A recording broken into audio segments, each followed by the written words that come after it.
బాబు మాఫియాకి అంటూ రీజనల్ కోఆర్డినేటర్లు, జిల్లా అధ్యక్షులు, పార్లమెంట్ నియోజకవర్గాల పరిశీలకుల సమావేశంలో మాజీ సీఎం వై జగన్మోహన్ రెడ్డి మండిపాటు.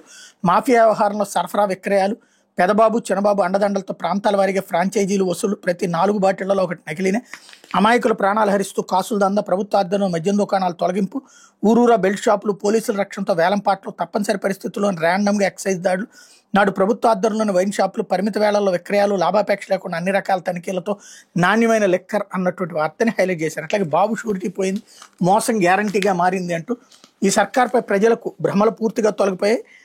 ఏది చూసినా దోపిడీయే, వ్యవస్థలన్నీ నిర్వీర్యం, విద్య, వైద్యం, వ్యవసాయం అస్తవ్యస్తం, ఉద్యోగులకు బాబు దగా అన్నటువంటి వార్తని హైలైట్ చేశారు. అయితే మెడికల్ కాలేజీల ప్రైవేటీకరణపై ప్రజా ఉద్యమం, రేపు నర్సీపట్ల వైఎస్ జగన్ పర్యటనలతో శ్రీకారం. కూటమి సర్కార్ నిర్ణయాన్ని వ్యతిరేకిస్తూ కోటి సంతకాల సేకరణ. ఇప్పటికే అందుబాటులోకి వచ్చిన 7 కొత్త ప్రభుత్వ కాలేజీలు, వివిధ దశల్లో మిగిలిన 10 మెడికల్ కాలేజీలు. ఏటా 1000 కోట్లు ఖర్చు పెడితే చాలని సిద్ధం, అయినా ఆ దిశలో ఆలోచించని చంద్రబాబు ప్రభుత్వం అన్నటువంటి వార్తని హైలైట్ చేశారు. అయితే జగన్